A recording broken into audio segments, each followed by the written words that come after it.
Muito boa tarde, meus craques do Instagram, meus craques Alma Premium. Com muito prazer eu entro aqui, Beto Saad, para a gente fazer mais uma live, né? Mais uma de nossas lives, mais uma semana se iniciando, né? Uma semana que se inicia bastante conturbada, até pela saída ainda do ministro Sérgio Moro. Evidentemente que as pressões, não é, começam a ser fantasticamente, vamos dizer assim, não de agregar certo quem está errado, onde errou, é pedido de impeachment, é uma confusão absolutamente inimaginável até nos dias de hoje. César Filho, que já está aqui comigo, né? E eu estava dizendo que fica inimaginável, não é, para nós seres mortais, não é, essas questões políticas que envolvem aí esse cenário pandêmico, essa pandemia que toma conta do Brasil e do mundo, César, e a gente fica absolutamente à mercê, não é, de canetas, não é, de canetas que são instrumentos poderosos nas mãos de alguns.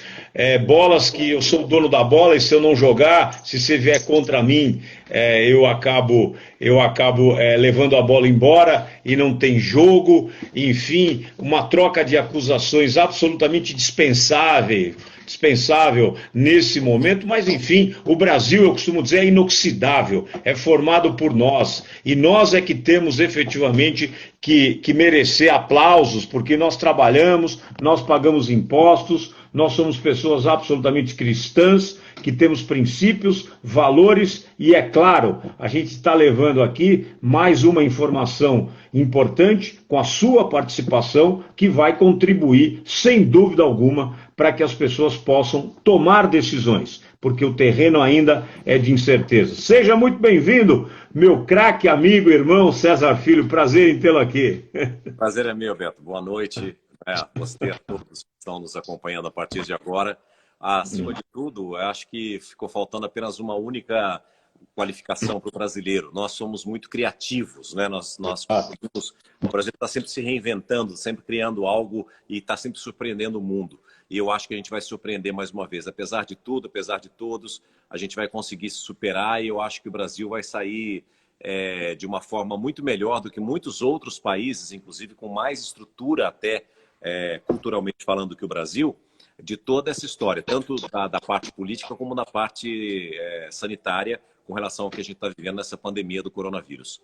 Sem dúvida, eu acho que se a gente falar, daqui a pouco a gente vai falar da sua paixão pelo São Paulo Futebol Clube, mas se a gente falar de futebol, eu acho que falta jogo de equipe desde o início, ou seja, a gente precisa ter uma linha liderada por alguém, não é? E, de alguma maneira, as informações são absolutamente importantes nesse terreno de incertezas, porque a gente depende de informação. E agora, antes de nós entrarmos, eu estava vendo lá a coletiva do ministro Taixe,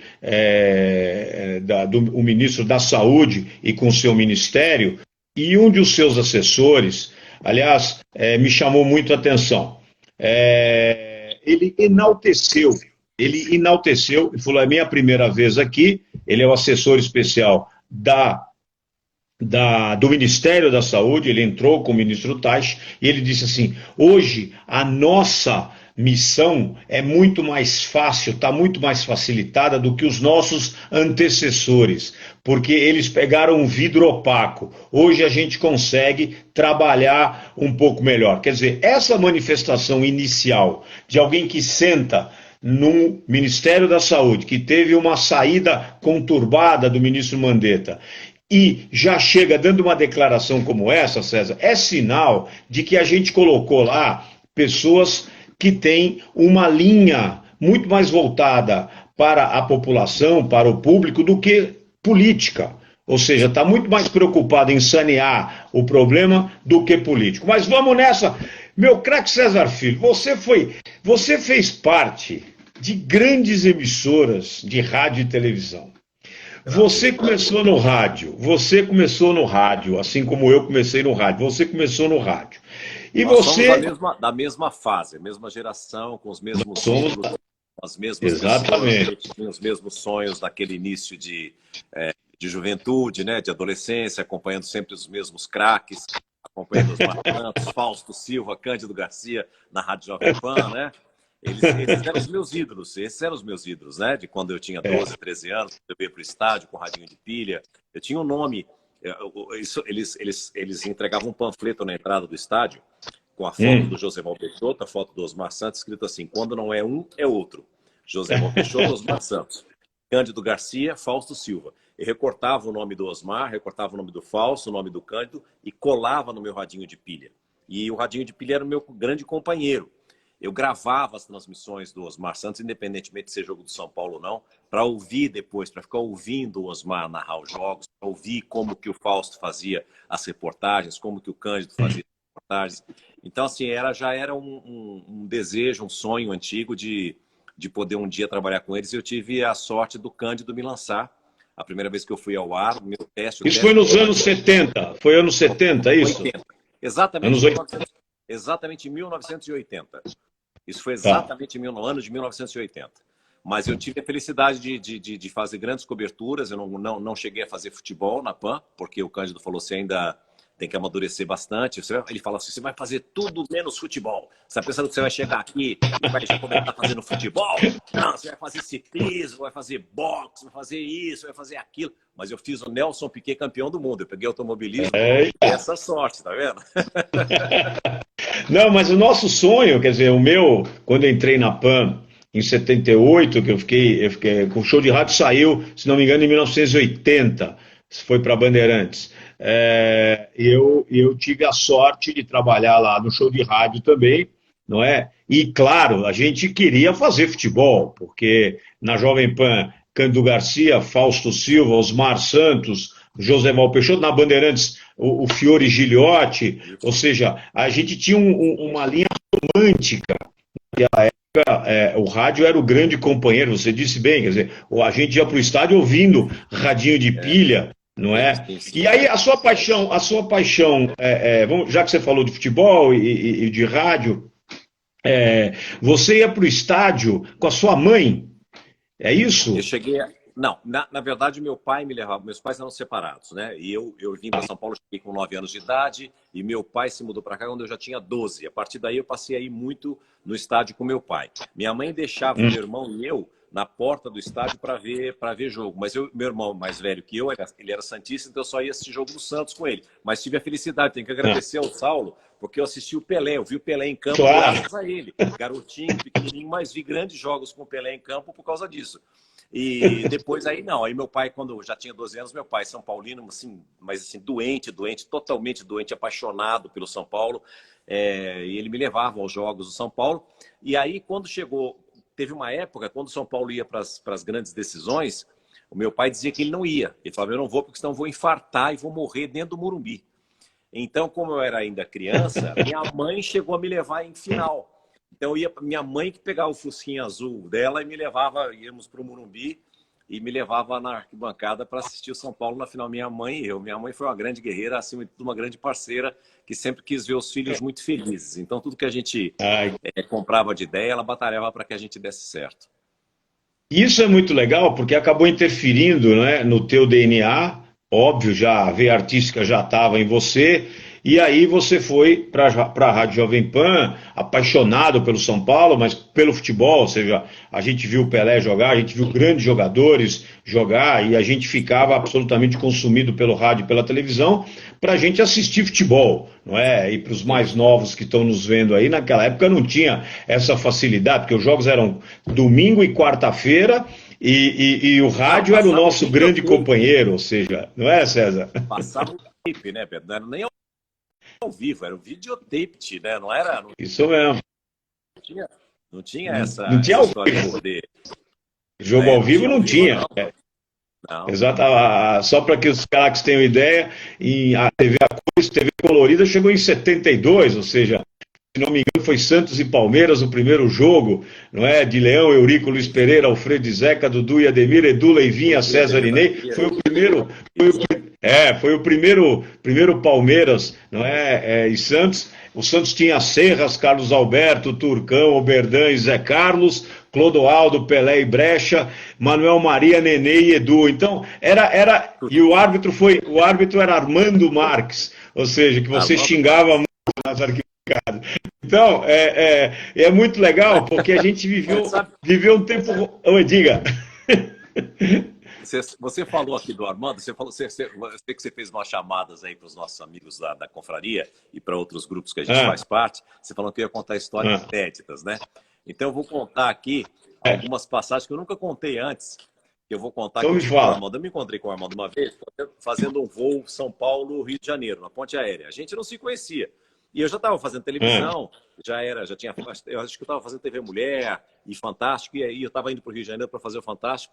E aí ele veio, todo simpático, e ele estava indo para a CBF, ele já fazia parte da comissão de arbitragem da CBF e tudo mais.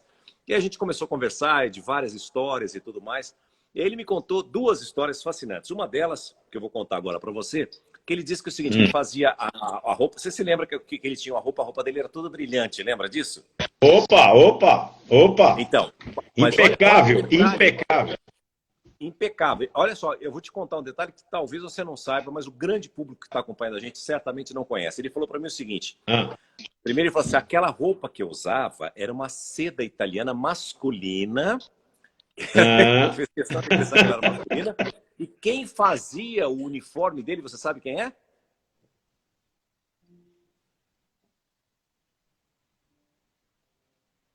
Beto?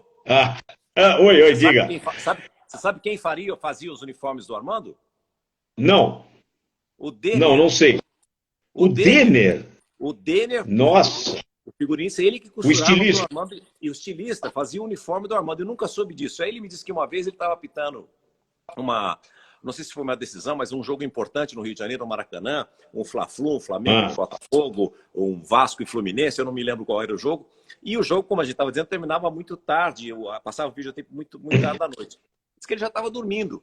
E aí, de repente, eu acho que meia-noite, tocou o telefone dele. Ele acordou assustado, era o Denner do outro lado da linha. E ele tinha aberto, estava 40 e tantos graus no Rio, ele abriu a parte de cima aqui para respirar um pouco, ele estava correndo. Aí o Denner pegou e falou para ele assim, pô, eu tô assistindo o videotape aqui, você abriu a parte de cima, você abriu aqui, tá tudo aberto, não sei o quê. Ele falou assim, pô, mas 40 e tantos graus no Rio de Janeiro, eu tava morrendo de calor. Aí disse que o Denner falou assim, morre, mas morre elegante, viado. Deixa eu mandar um abraço aqui, grandes amigos participando. O Celcinho Junte já entrou conosco aqui, a Roseli Serra também entrou conosco aqui, e grandes amigos aí, o Fabinho Raiola também está conosco aqui, enfim, grandes pessoas, a confraria, a nossa confraria do Coronel, depois nós vamos falar um pouquinho sobre ela. Mas, Celso, eu quero voltar a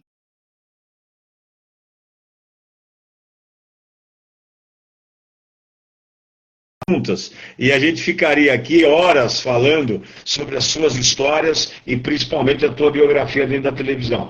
Mas eu acho que um grande trabalho que você fez dentro da televisão, que foi uma quebra de paradigma, foi a TV Mulher, que você apresentou a TV Mulher, que à época foi um programa extremamente, digamos, festejado, foi um programa que mudou, na minha opinião, revolucionário, quebrou paradigma e mudou, sem dúvida alguma, digamos assim, a linha jornalística de um programa realmente jornalístico, e acho que os programas que hoje, inclusive hoje, são feitos, muitos deles são inspirados no TV Mulher, porque mantém uma linha de notícia, com discussão, com opinião, enfim, queria que você falasse um pouquinho desse tempo aí. Bom, a gente tem que, em primeiro lugar, dar os parabéns e reverenciar sempre o Newton Travesso, que foi a pessoa que idealizou, que dirigiu a TV Mulher, que teve a ideia, e ele revolucionou a TV por vários motivos. O primeiro deles, Beto, por dar voz à mulher nos anos 80, que isso não existia muito, né? Não era um espaço aberto para as mulheres na televisão. Segundo é que o horário da manhã, normalmente era o horário nobre do rádio, não era o horário nobre na televisão. poucas pessoas tinham televisão na parte da manhã, normalmente não tinha, tanto é que isso aí tudo veio depois, bem depois, a parte de começar os programas jornalísticos e mesmo os outros programas no horário da manhã. E aí, isso aconteceu, isso foi o Newton que me contou, porque ele estava na TV Globo e não queria mais ficar no Rio de Janeiro, veio embora para São Paulo, e o Boni falou para ele: todo mundo quer vir para a Globo, você não quer vir? Ele falou: não, eu não quero ficar no Rio de Janeiro, eu não me adaptei morando aqui, eu quero voltar para São Paulo. Voltou para cá e o Boni ele queria de toda forma manter o Newton. E ele falou para o Newton o seguinte: faz o seguinte, pense em alguma coisa para você em São Paulo, então lá para fazer às 8 horas da manhã, que era um horário que não era comprometido e que o Newton podia fazer. Tanto é que a TV Mulher nasceu só para São Paulo, era um programa local inicialmente. E fez tanto sucesso em São Paulo que depois abriu nacional, era apenas com 1 hora, foi ganhando mais tempo e foi um grande fenômeno de audiência e de fazer com que as pessoas se ligassem na televisão e ligassem a televisão também no horário da manhã. Então aquilo realmente foi um quebrador de paradigmas e da história da TV mesmo, por todos esses motivos. E colocou, nós tínhamos na equipe, a gente tinha 90% de toda a equipe era formado por mulheres. Então era muito gostoso de fazer, era muito gostoso de trabalhar, e o Newton queria algo que só o rádio tinha, porque ele não queria notícia lida, ele queria notícia contada, ele queria o fato do improviso. Por isso que ele me buscou, ele falou: eu fui te buscar por causa do rádio. Porque eu quero você do jeito que você é no rádio, eu quero você aqui na televisão. Eu não quero aquela coisa do quadrado, do formal, do jornalismo duro e sério. Tanto é que a gente não tinha teleprompter para ler as notícias. Ele queria que a gente tivesse ali a informalidade, o bate-papo, a descontração. E tinha de tudo um pouco. Você tinha lá o Eduardo Mascarenhas falando, era o psiquiatra, o psicólogo. Você tinha o Clodovil, depois o Ney Galvão. Você tinha a Marta Suplicy falando sobre sexo de manhã, que era sexóloga. Você tinha a Zuleia Cobra Ribeiro falando sobre direitos da mulher. O Ney Gonçalves Dias, que era advogado, também falando sobre direitos da mulher. Nós tínhamos, e tinha um ponto de encontro com os artistas, com o elenco, com o entretenimento, com os bastidores, com moda, enfim, era um programa maravilhoso de ser feito, de assistir e que revolucionou a televisão, como você disse. Não tenha dúvida. E é interessante, ele foi tão marcante e tão importante que de lá a Zulaye Cobra e a Marta Suplicy seguiram carreiras políticas, até porque era um programa opinativo, era um programa absolutamente... não tinha censura, vamos dizer assim. Então, ele criou na comunidade, não só na comunidade feminina, mas também na população brasileira, uma identidade política muito interessante. Quer dizer, entrou a sexóloga, ou seja, eu me lembro bem, a Marta Suplicy falando de sexo. Quer dizer, pela primeira vez houve, digamos assim, rompeu-se uma barreira para se falar de sexo na televisão. Ou seja, foi com tamanha naturalidade que a Marta Suplicy virou uma celebridade, uma personalidade extremamente cogitada, e depois ela acabou indo junto com a Zulaye, a Marta mais para o PT, para o lado esquerdo, para a esquerda, a Zulaye para o PSDB, ou seja, mas independente das opções ideológicas ou políticas, foi um programa tão fundamental que acabou, sem dúvida, como você disse, revolucionando a televisão brasileira. E aí o César Filho... Anos mais tarde, o próprio Clodovil se transformou em deputado federal. Exatamente, o Clodovil se foi deputado, fez programa, ou seja, ele conseguiu... Joaquim Grava está aqui, já não tem problema mais de joelho, tá? Podemos chutar o joelho. Dona Enilce também está aqui, o Ricardo também, família toda, de Venceslau para o mundo, está todo mundo aqui.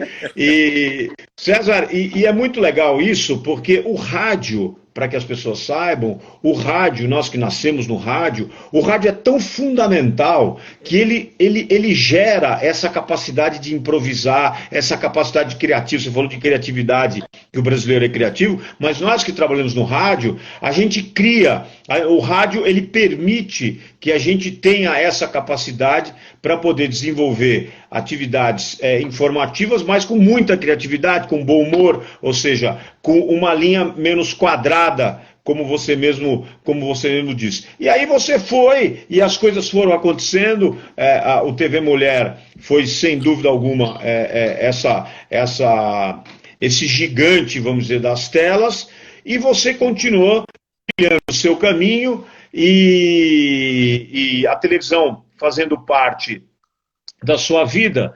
E eu me lembro de você, mais recentemente no SBT, e eu quero fazer um registro aqui, não é? É interessante a gente registrar algumas coisas importantes. Não é? Você criou tanta identidade e toda vez que a gente se encontrava, você tinha que ir embora dos jantares e das nossas festas, porque você abria, você chegava de madrugada, ou seja, você dormia poucas horas e tinha que se preparar para entrar no ar 5 horas da manhã, enfim.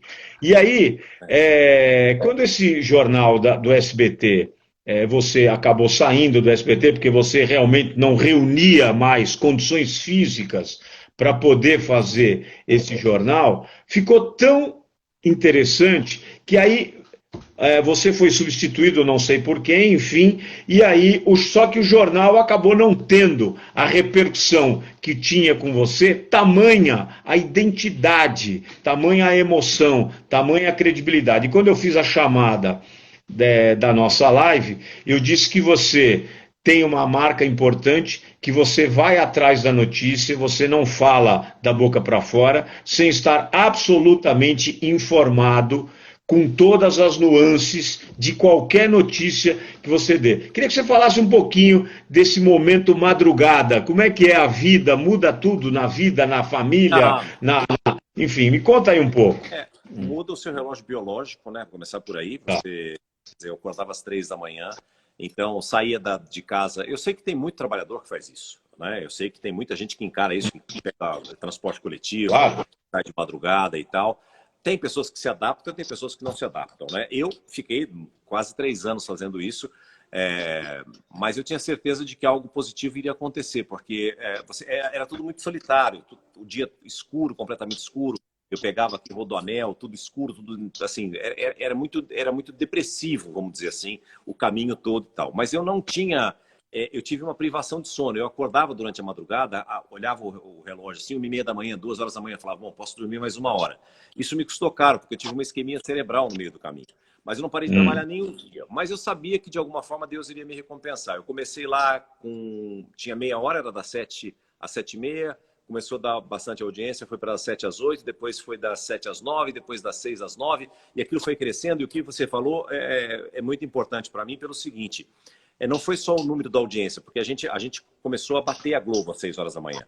A Globo, tinha o Globo Rural na época, eles não tinham Bom Dia, começava às 6h15, se não me engano. Então a gente ficava até a Globo pegar a gente, era 6h40, 6h35. Então a gente vinha, né, passando o rodo mesmo naquela... Na pole position, Mas além da audiência, o que era bacana é o seguinte, a gente tinha uma repercussão daquilo.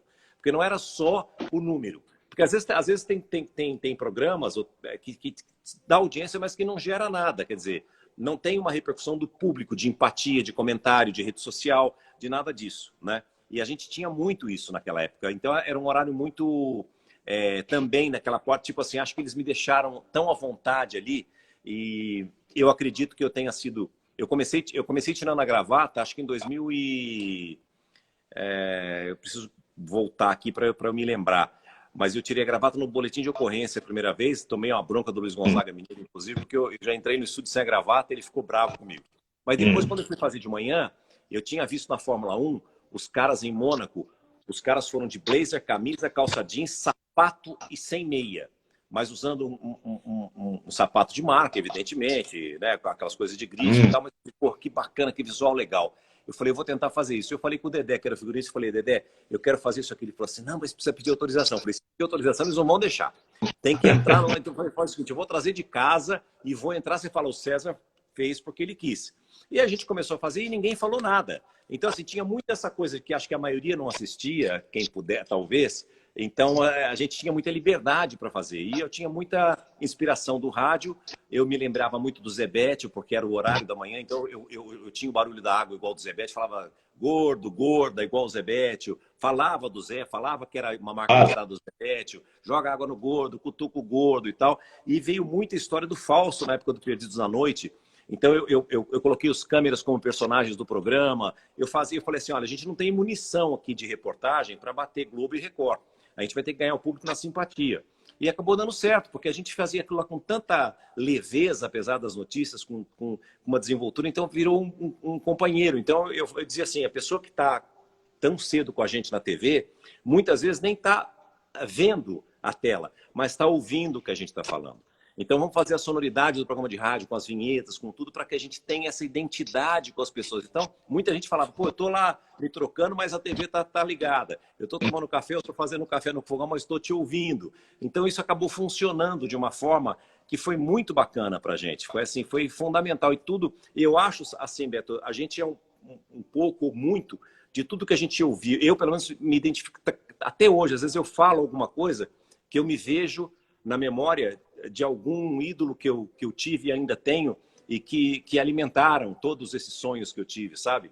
Então, às vezes eu tento uma entonação de voz de um locutor que eu ouvia, e eu fico emocionado de falar isso. Eu mudava a banda de rádio à noite, cara, para ouvir locutores do Rio de Janeiro, para ouvir as vozes marcantes. Eu ouvia Hélio Ribeiro, eu ouvia Ferreira Martins quando eu tinha 10 anos de idade, 9 anos de idade.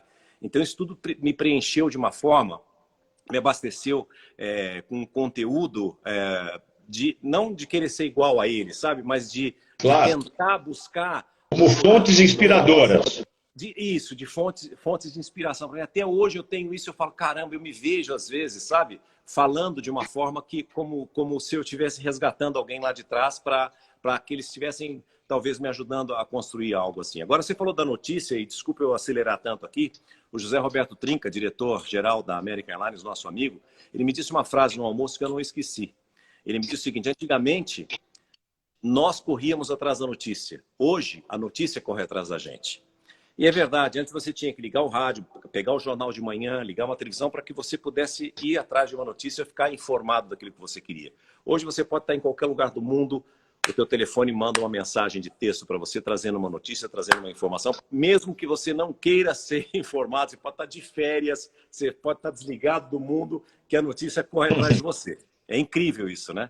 É interessante, né? Porque a notícia, sem dúvida, hoje vem atrás da gente. A gente tem a facilidade da digitalização, da internet e tal, mas a gente também está assistindo aqui, antes de eu falar das fake news, eu quero cumprimentar o João Armentano, está aqui, o Coronel está lá de Miami, nosso querido Marco Gand, toda a família Gandelman, o João Armentano está aqui também, obrigado a todos que estão nos vendo aqui. Obrigado, Cris Chiarello também. Enfim, muita gente, muitos amigos, muitas pessoas.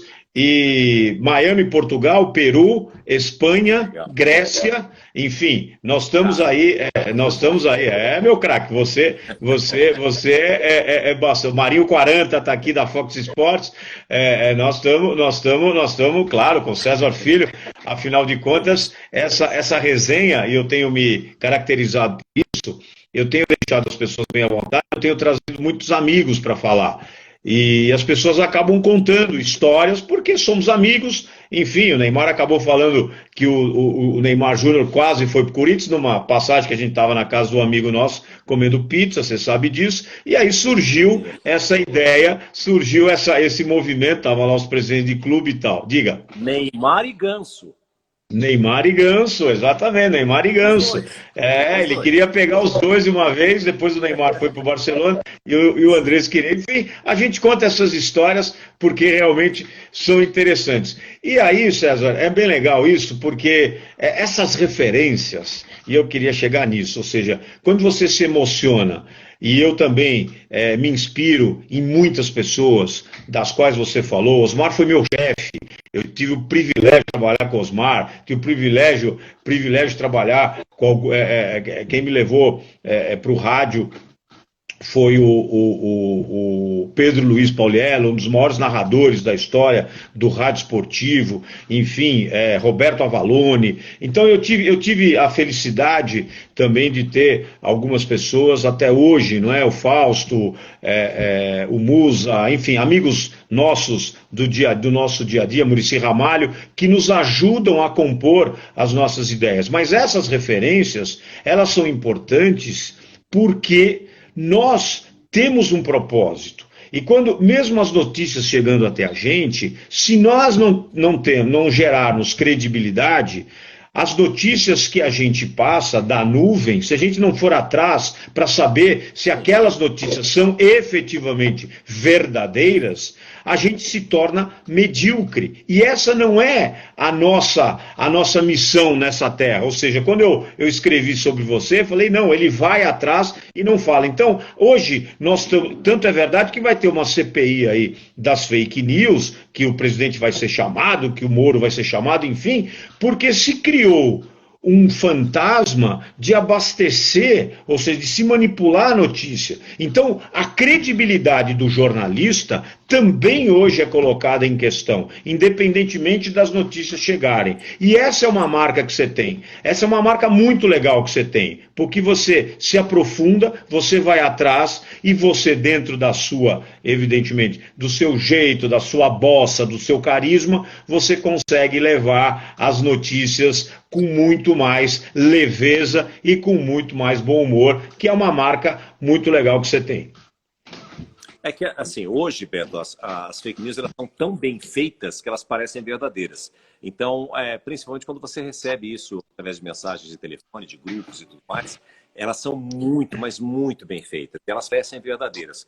E hoje as pessoas têm muita pressa em querer ser o primeiro, querer noticiar, e muitas vezes acaba cometendo uma injustiça ou uma barrigada, como a gente costuma dizer no jornalismo, né? Porque você acaba colocando uma notícia... Estou tendo um probleminha, não estou te ouvindo bem agora, nesse momento aqui, Cezão.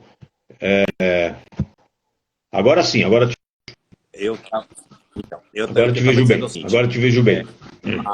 As pessoas se acostumaram, com a velocidade de WhatsApp, de Twitter, hoje é tudo muito rápido. Então você recebe algo, muitas vezes a pessoa não lê aquilo e já repassa por um já passa pessoas. E isso por isso que o próprio WhatsApp foi limitando. Antigamente você passava por um vários, depois reduziu para 20, agora reduziu para 5, então agora para 1. Então assim, justamente para tentar evitar isso, porque quando ela é muito distribuída, né, compartilhada, é sinal de que tem algo que existe uma certa suspeita com relação a isso. E eles fazem tão bem feito que parece verdadeiro. Então, é óbvio que todos nós já cometemos falha em grupos de WhatsApp, de você mandar uma notícia, mandar algo que depois você vai checar, ou alguém no próprio grupo fala, isso aqui não é verdadeiro, isso aqui já foi desmentido, alguma coisa assim. Agora, no veículo, rádio e televisão, isso você tem que tomar muito mais cuidado para que não cometa o erro, porque aí é um compromisso muito grande com o telespectador. Sem dúvida. Eu acho que também tem a tua bossa, né, o teu carisma, tem muito a ver com o teu lado ator, porque num determinado momento da tua vida você fez novelas, você também é ator. Eu queria que você contasse um pouco dessa tua experiência, desse momento teu aí. Na verdade, foi assim. Eu me lembro que quando eu cheguei na Lopes Quintas, no Jardim Botânico, foi a primeira ou segunda vez que eu estava chegando no Fantástico com o Zé Itamar de Freitas. Eu cruzei naquele corredor grande que tinha com o Walter Avancini. O Avancini ficou louco, assim, falou, porra, eu preciso falar com você precisa fazer uma novela. O Itamar falou, você tá louco, ele tá vindo pro Fantástico comigo. Para, você enlouqueceu, você não sei o que tem e tal. Aí passou o Avancini. Aí depois o Erval Rossano me viu no corredor também e falou, rapaz, porra, por que eu não te vi antes? Eu tô precisando de um personagem pra novela Gata Comeu, seria você. Eu falei, porra, eu não...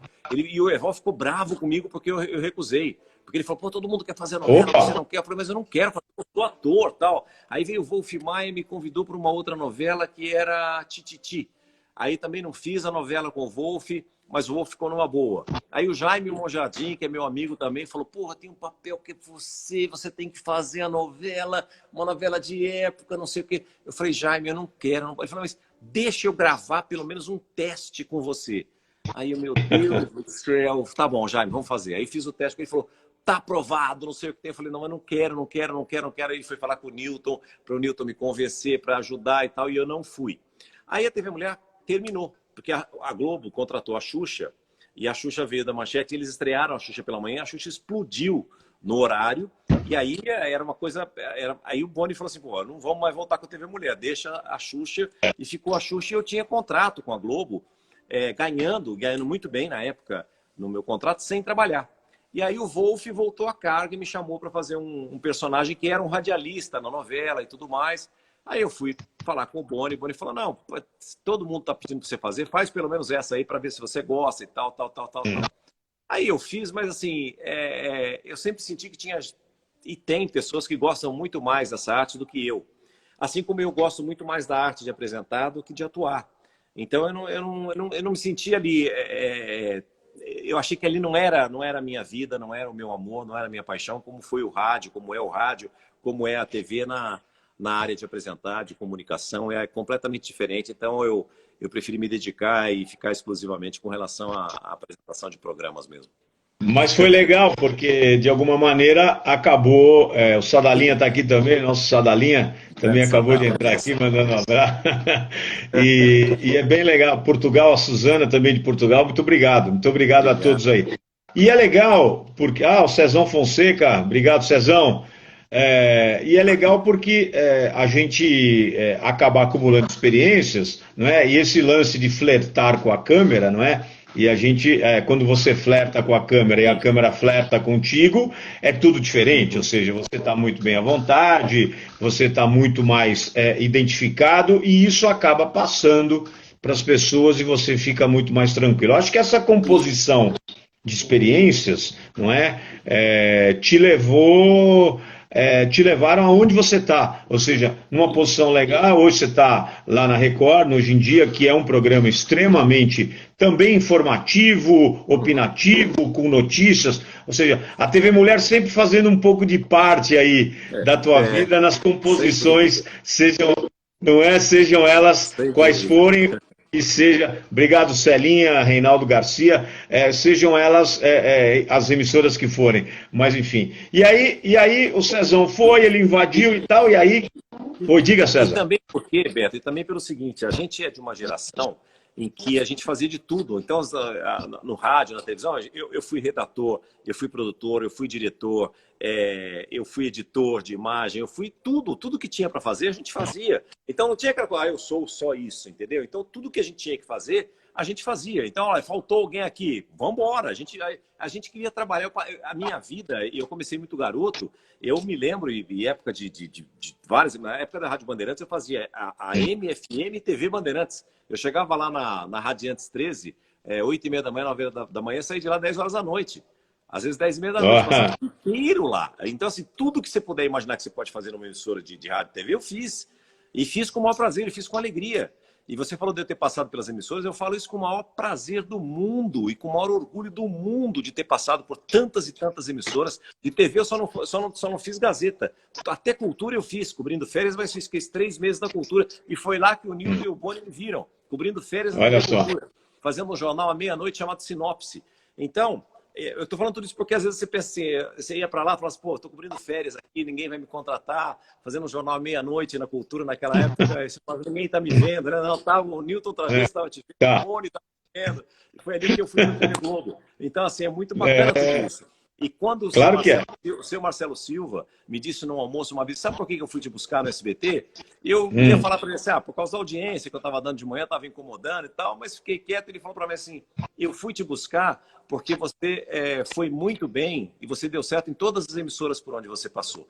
Você não é um artista, você não é um apresentador, você não é um comunicador de uma emissora só. Você não tem a cara de uma emissora. Você está hoje, você marcou a sua vida no SBT durante tantos anos, 10 anos que eu fiquei lá. Hoje o Viva passa você no Globo de Ouro e agora você está aqui na Record. Então, se você tem essa identidade com o público sem ficar caracterizado com o carimbo de uma emissora única. Eu fiquei muito feliz com o que ele falou para mim, sabe? É muito difícil. Ele falou isso para mim, é verdade. É difícil você encontrar um profissional. Errou, é pedido de impeachment, é uma confusão absolutamente inimaginável até nos dias de hoje. César Filho, que já está aqui comigo, né?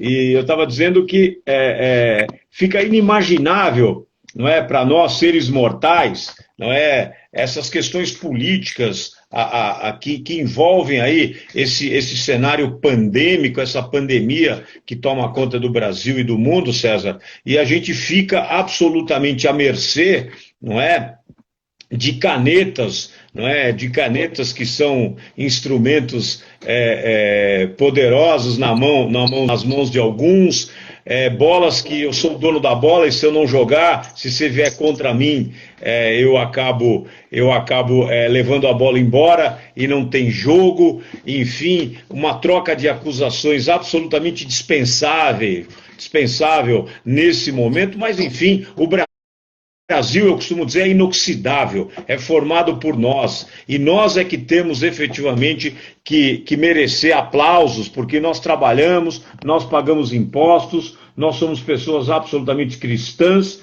que temos princípios, valores e, é claro, a gente está levando aqui mais uma informação importante com a sua participação que vai contribuir, sem dúvida alguma, para que as pessoas possam tomar decisões, porque o terreno ainda é de incerteza. Seja muito bem-vindo, meu craque amigo, irmão César Filho, prazer em tê-lo aqui.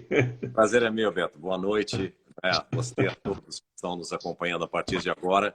Acima de tudo, eu acho que ficou faltando apenas uma única qualificação para o brasileiro. Nós somos muito criativos, né? O Brasil está sempre se reinventando, sempre criando algo e está sempre surpreendendo o mundo. E eu acho que a gente vai se surpreender mais uma vez. Apesar de tudo, apesar de todos, a gente vai conseguir se superar e eu acho que o Brasil vai sair de uma forma muito melhor do que muitos outros países, inclusive com mais estrutura até culturalmente falando que o Brasil, de toda essa história, tanto da parte política como da parte sanitária, com relação ao que a gente está vivendo nessa pandemia do coronavírus.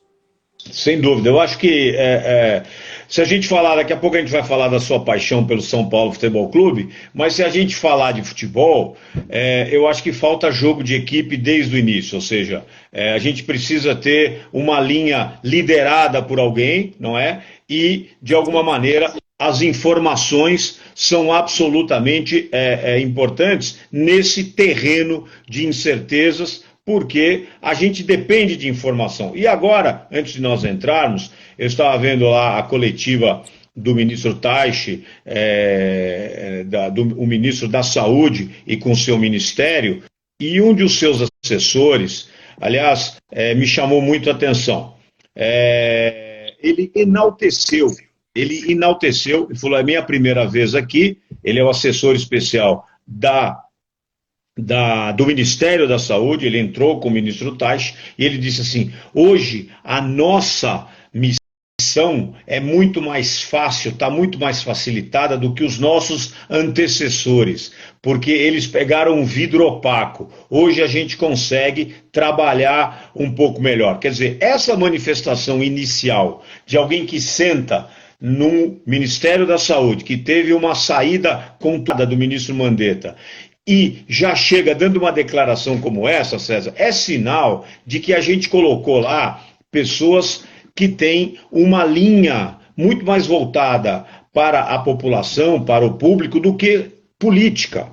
Ou seja, está muito mais preocupado em sanear o problema do que político. Mas vamos nessa. Meu craque César Filho, você fez parte de grandes emissoras de rádio e televisão. Você começou no rádio, assim como eu comecei no rádio. Você começou no rádio. E nós você somos da mesma fase, a mesma geração, com os mesmos somos ciclos, as mesmas exatamente. pessoas, os mesmos sonhos daquele início de juventude, né, de adolescência, acompanhando sempre os mesmos craques, acompanhando os Santos, Fausto Silva, Cândido Garcia na Rádio Jovem Pan, né? Eles eram os meus ídolos, esses eram os meus ídolos, né? De quando eu tinha 12, 13 anos, eu ia para o radinho de pilha, eu tinha um nome, eles entregavam um panfleto na entrada do estádio, com a foto do Joséval Peixoto, a foto do Osmar Santos, escrito assim, quando não é um, é outro. Joséval Peixoto, Osmar Santos. Cândido Garcia, Fausto Silva. E recortava o nome do Osmar, recortava o nome do Fausto, o nome do Cândido, e colava no meu radinho de pilha.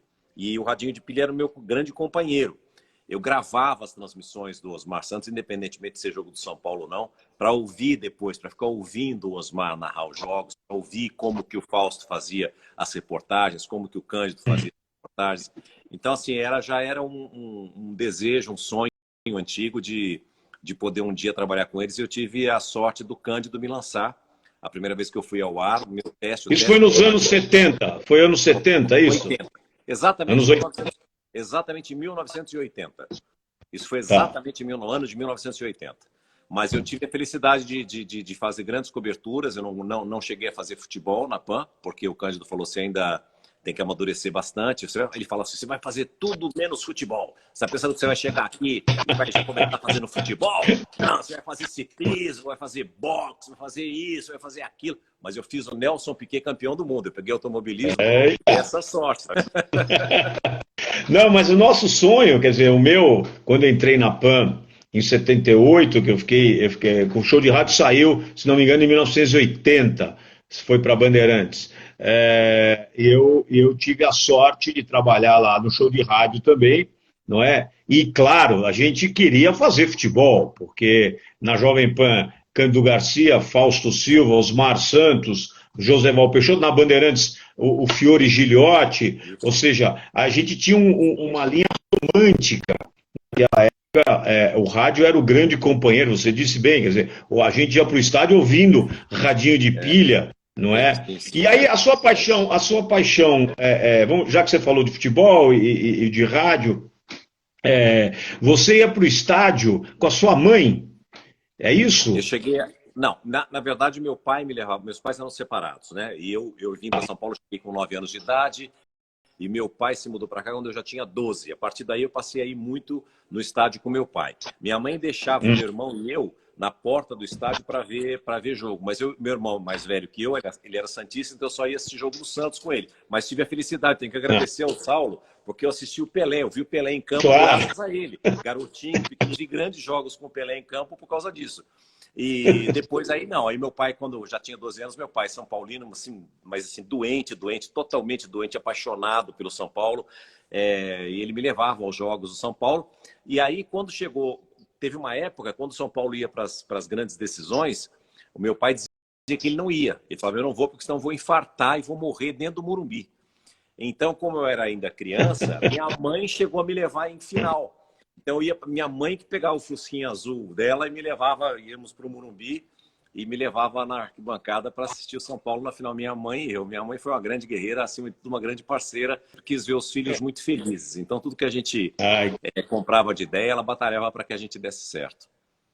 Isso é muito legal, porque acabou interferindo, né, no teu DNA, óbvio, já a veia artística já estava em você, e aí você foi para a Rádio Jovem Pan, apaixonado pelo São Paulo, mas pelo futebol, ou seja, a gente viu o Pelé jogar, a gente viu grandes jogadores jogar, e a gente ficava absolutamente consumido pelo rádio e pela televisão para a gente assistir futebol, não é? E para os mais novos que estão nos vendo aí, naquela época não tinha essa facilidade, porque os jogos eram domingo e quarta-feira, e o rádio era o nosso grande companheiro, ou seja, não é, César? Passava o tape, né, Pedro? Não era nem ao vivo, era o videotape, né? Não era. Isso mesmo. Não tinha essa história de poder. Jogo ao vivo não tinha. Não. Exato. Só para que os craques tenham ideia, a TV a cores, TV colorida chegou em 72, ou seja, se não me engano foi Santos e Palmeiras o primeiro jogo, não é? De Leão, Eurico, Luiz Pereira, Alfredo e Zeca, Dudu e Ademir, Edu, Leivinha, César e Ney.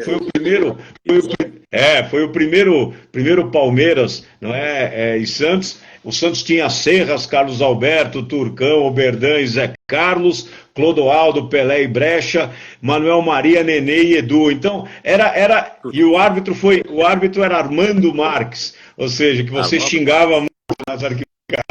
Então, é muito legal, porque a gente viveu um tempo... Oi, diga. Você falou aqui do Armando, eu sei que você fez umas chamadas aí para os nossos amigos da confraria e para outros grupos que a gente faz parte. Você falou que ia contar histórias inéditas, né?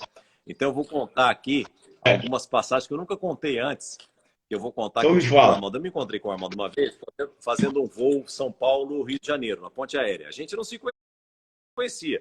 E eu já estava fazendo televisão, eu acho que eu estava fazendo TV Mulher e Fantástico, e aí eu estava indo para o Rio de Janeiro para fazer o Fantástico. E aí ele veio, todo simpático, e ele estava indo para a CBF, ele já fazia parte da comissão de arbitragem da CBF e tudo mais. E aí a gente começou a conversar de várias histórias e tudo mais. E aí ele me contou 2 histórias fascinantes. Uma delas, que eu vou contar agora para você, que ele disse que é o seguinte, ele fazia a roupa... Você se lembra que ele tinha a roupa dele era toda brilhante, lembra disso? Opa! Então, impecável, impecável.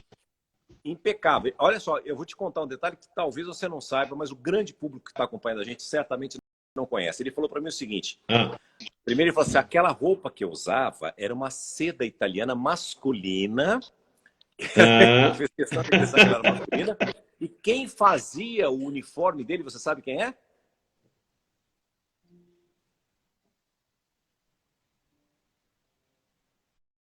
Beto? ah, oi, oi, Você sabe diga. quem, você sabe quem fazia os uniformes do Armando?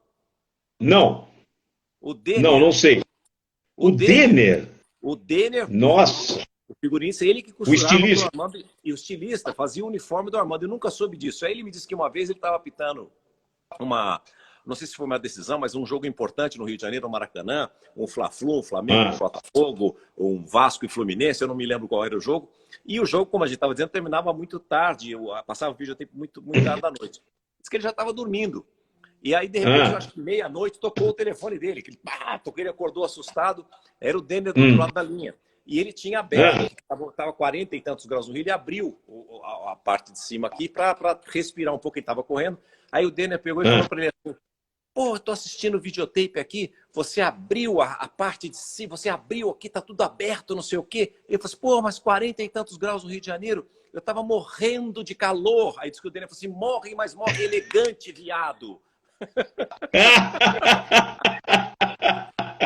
Ó, deixa eu mandar um abraço aqui, grandes amigos participando. O Celcinho Junte já entrou conosco aqui, a Roseli Serra também entrou conosco aqui, e grandes amigos, o Fabinho Raiola também está conosco aqui, enfim, grandes pessoas, a Fabinho, confraria, a beijo, nossa Fábio. confraria do Coronel, depois nós vamos falar um pouquinho sobre ela. Mas, Celso, eu quero voltar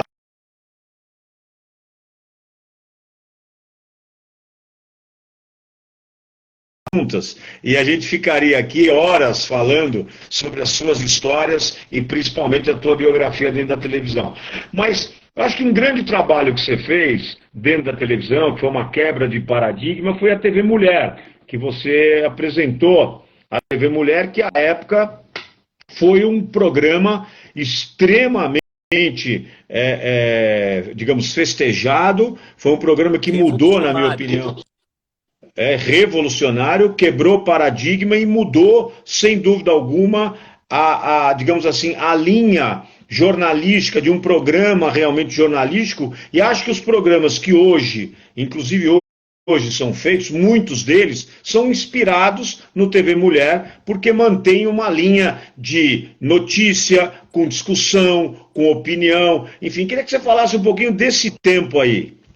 Bom, a gente tem que, em primeiro lugar, dar os parabéns e reverenciar sempre o Newton Travesso, que foi a pessoa que dele dirigiu TV Mulher, que teve a ideia, e ele revolucionou a TV por vários motivos. O primeiro deles, Beto, por dar voz à mulher nos anos 80, que isso não existia muito, né? Não era um espaço aberto para as mulheres na televisão.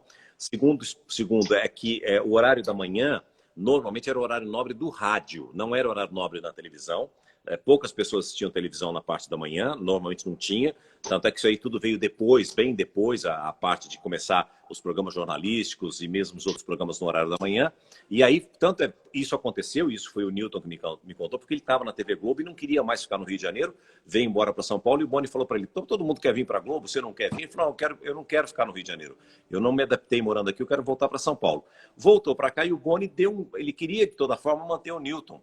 E ele falou para o Newton o seguinte, faz o seguinte, pense em alguma coisa para você em São Paulo, então lá para fazer às 8 horas da manhã, que era um horário que não era comprometido e que o Newton podia fazer. Tanto é que a TV Mulher nasceu só para São Paulo, era um programa local inicialmente.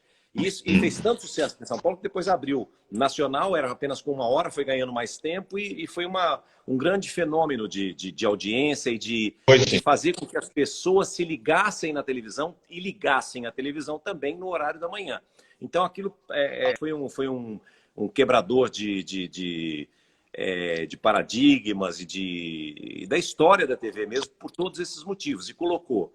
Nós tínhamos na equipe, a gente tinha 90% de toda a equipe era formado por mulheres. Então, era muito gostoso de fazer, era muito gostoso de trabalhar. E o Newton queria algo que só o rádio tinha. Porque ele não queria notícia lida, ele queria notícia contada, ele queria o fato do improviso. Por isso que ele me buscou. Ele falou, eu fui te buscar por causa do rádio. Porque eu quero você do jeito que você é no rádio, eu quero você aqui na televisão. Eu não quero aquela coisa do quadrado, do formal, do jornalismo duro e sério. Tanto é que a gente não tinha teleprompter para ler as notícias. Ele queria que a gente tivesse ali a informalidade, o bate-papo, a descontração, e tinha de tudo um pouco. Você tinha lá o Eduardo Mascarenhas falando, era o psiquiatra, o psicólogo, você tinha o Clodovil, depois o Ney Galvão, você tinha a Marta Suplicy falando sobre sexo de manhã, que era sexóloga, você tinha a Zuleika Cobra falando sobre direitos da mulher, o Ney Gonçalves Dias, que era advogado também, falando sobre direitos da mulher. Nós tínhamos, e tinha o ponto de encontro com os artistas, com o elenco, com o entretenimento, com os bastidores, com moda, enfim, era um programa maravilhoso de ser feito, de assistir, e que revolucionou a televisão, como você disse. Não tenha dúvida. E é interessante, ele foi tão marcante e tão importante que de lá a Zuleika Cobra e a Marta Suplicy seguiram carreiras políticas, até porque era um programa opinativo, era um programa absolutamente... não tinha censura, vamos dizer assim. Então, ele criou na comunidade, não só na comunidade feminina, mas também na população brasileira, uma identidade política muito interessante. Quer dizer, entrou a sexóloga, ou seja, eu me lembro bem, a Marta Suplicy falando de sexo. Quer dizer, pela primeira vez houve, digamos assim, rompeu-se uma barreira para se falar de sexo na televisão. Ou seja, foi com tamanha naturalidade que a Marta Suplicy virou uma celebridade, uma personalidade extremamente cogitada, e depois ela acabou indo junto com a Zuleika, a Marta mais para o PT, para o lado esquerdo, para a esquerda, a Zuleika para o PSDB, ou seja, mas independente das opções ideológicas ou políticas, foi um programa tão fundamental que acabou, sem dúvida, como você disse, revolucionando a televisão brasileira. E aí o César Filho... Anos mais tarde, o próprio Clodovil se transformou em deputado federal. Exatamente, o Clodovil se foi deputado, fez programa, ou seja, ele conseguiu... Joaquim Grava está aqui, já não tem problema mais de joelho, tá? Podemos chutar o joelho. Dona Enilce também está aqui, o Ricardo também, família toda, de Venceslau para o mundo, está todo mundo aqui. E, César, e é muito legal isso, porque o rádio, para que as pessoas saibam, o rádio, nós que nascemos no rádio, o rádio é tão fundamental que ele gera essa capacidade de improvisar, essa capacidade criativa. Você falou de criatividade, que o brasileiro é criativo, mas nós que trabalhamos no rádio, a gente cria, o rádio ele permite que a gente tenha essa capacidade para poder desenvolver atividades informativas, mas com muita criatividade, com bom humor, ou seja, com uma linha menos quadrada, como você mesmo disse. E aí você foi, e as coisas foram acontecendo. O TV Mulher foi, sem dúvida alguma, esse gigante, vamos dizer, das telas, e você continuou o seu caminho, e a televisão fazendo parte da sua vida. E eu me lembro de você, mais recentemente no SBT, e eu quero fazer um registro aqui, não é? É interessante a gente registrar algumas coisas importantes. Não é? Você criou tanta identidade e toda vez que a gente se encontrava, você tinha que ir embora dos jantares e das nossas festas, porque você você chegava de madrugada, ou seja, você dormia poucas horas e tinha que se preparar para entrar no ar 5 horas da manhã, enfim. E aí, quando esse jornal do SBT... você acabou saindo do SBT porque você realmente não reunia mais condições físicas para poder fazer esse jornal, ficou tão interessante que aí você foi substituído, não sei por quem, enfim, e aí só que o jornal acabou não tendo a repercussão que tinha com você, tamanha a identidade, tamanha a emoção, tamanha a credibilidade. E quando eu fiz a chamada da nossa live, eu disse que você tem uma marca importante, que você vai atrás da notícia, você não fala da boca para fora, sem estar absolutamente informado com todas as nuances de qualquer notícia que você dê. Queria que você falasse um pouquinho desse momento madrugada, como é que é a vida, muda tudo na vida, na família, enfim, me conta aí um pouco. muda o seu relógio biológico, né? Começar por aí. Eu acordava às 3 da manhã, então saía de casa. Eu sei que tem muito trabalhador que faz isso, né? Eu sei que tem muita gente que encara isso, que pega transporte coletivo, Claro. sai de madrugada e tal. Tem pessoas que se adaptam, tem pessoas que não se adaptam, né? Eu fiquei quase 3 anos fazendo isso, mas eu tinha certeza de que algo positivo iria acontecer, porque era tudo muito solitário, o dia escuro, completamente escuro. Eu pegava aqui Rodoanel, tudo escuro, tudo assim, era muito depressivo, vamos dizer assim, o caminho todo. Eu não tinha, eu tive uma privação de sono. Eu acordava durante a madrugada, olhava o relógio assim, 1h30 da manhã, 2 horas da manhã, falava, bom, posso dormir mais 1 hora. Isso me custou caro, porque eu tive uma isquemia cerebral no meio do caminho. Mas eu não parei de trabalhar nenhum dia. Mas eu sabia que de alguma forma Deus iria me recompensar. Eu comecei lá tinha meia hora, era das 7 às 7h30. Começou a dar bastante audiência, foi para das 7 às 8, depois foi das 7 às 9, depois das 6 às 9, e aquilo foi crescendo. E o que você falou é muito importante para mim pelo seguinte, não foi só o número da audiência, porque a gente começou a bater a Globo às 6 horas da manhã. A Globo, tinha o Globo Rural na época, eles não tinham, Bom Dia começava às 6h15, se não me engano. Então a gente ficava até a Globo pegar a gente, era 6h40, 6h35, então a gente vinha, né, passando o rodo mesmo naquela... Na pole position, Mas além da audiência, o que era bacana é o seguinte, a gente tinha uma repercussão daquilo. Porque não era só o número. Porque às vezes tem programas que dá audiência, mas que não gera nada. Quer dizer, não tem uma repercussão do público, de empatia, de comentário, de rede social, de nada disso, né? E a gente tinha muito isso naquela época. Então era um horário muito... também naquela parte, tipo assim, acho que eles me deixaram tão à vontade ali. E eu acredito que eu tenha sido... Eu comecei tirando a gravata, acho que em 2000 eu preciso voltar aqui para eu me lembrar. Mas eu tirei a gravata no boletim de ocorrência a primeira vez, tomei uma bronca do Luiz Gonzaga Mineiro, inclusive, porque eu já entrei no estúdio sem a gravata e ele ficou bravo comigo. Mas depois, quando eu fui fazer de manhã, eu tinha visto na Fórmula 1, os caras em Mônaco, os caras foram de blazer, camisa, calça jeans, sapato e sem meia. Mas usando um sapato de marca, evidentemente, né, com aquelas coisas de grife e tal, mas pô, que bacana, que visual legal. Eu falei, eu vou tentar fazer isso. Eu falei com o Dedé, que era figurinista, eu falei, Dedé, eu quero fazer isso aqui. Ele falou assim, não, mas precisa pedir autorização. Eu falei, se pedir autorização, eles não vão deixar. Tem que entrar no... Então, eu falei, faz o seguinte, eu vou trazer de casa. E você fala, o César fez porque ele quis. E a gente começou a fazer e ninguém falou nada. Então, assim, tinha muito essa coisa que acho que a maioria não assistia, quem puder, talvez. Então, a gente tinha muita liberdade para fazer. E eu tinha muita inspiração do rádio. Eu me lembrava muito do Zebete, porque era o horário da manhã. Então, eu tinha o barulho da água igual do Zebete. Falava gordo, gorda, igual o Zebete. Falava do Zé, falava que era uma marca que era do Zebete. Joga água no gordo, cutuca o gordo e tal. E veio muita história do Fausto na época do Perdidos na Noite. Então, eu coloquei os câmeras como personagens do programa. Eu falei assim, olha, a gente não tem munição aqui de reportagem para bater Globo e Record.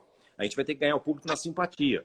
E acabou dando certo, porque a gente fazia aquilo lá com tanta leveza, apesar das notícias, com uma desenvoltura. Então, virou um companheiro. Então, eu dizia assim, a pessoa que está tão cedo com a gente na TV, muitas vezes nem está vendo a tela, mas está ouvindo o que a gente está falando.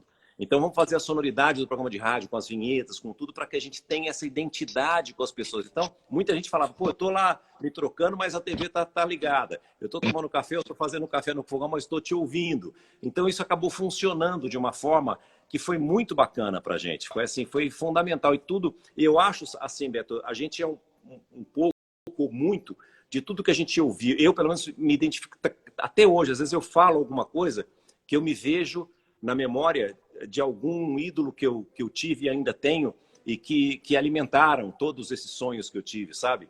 Então, às vezes eu tento uma entonação de voz de um locutor que eu ouvia, e eu fico emocionado de falar isso. Eu mudava a banda de rádio à noite, cara, para ouvir locutores do Rio de Janeiro, para ouvir as vozes marcantes. Eu ouvia Hélio Ribeiro, eu ouvia Ferreira Martins quando eu tinha 10 anos de idade, 9 anos de idade. Então, isso tudo me preencheu de uma forma, me abasteceu com conteúdo... não de querer ser igual a ele, sabe? Mas de tentar buscar... Como fontes inspiradoras. De fontes de inspiração. Até hoje eu tenho isso, eu falo, caramba, eu me vejo às vezes, sabe? Falando de uma forma que, como se eu estivesse resgatando alguém lá de trás para que eles tivessem talvez me ajudando a construir algo assim. Agora, você falou da notícia, e desculpa eu acelerar tanto aqui, o José Roberto Trinca, diretor-geral da American Airlines, nosso amigo, ele me disse uma frase no almoço que eu não esqueci. Ele me disse o seguinte: antigamente, nós corríamos atrás da notícia. Hoje, a notícia corre atrás da gente.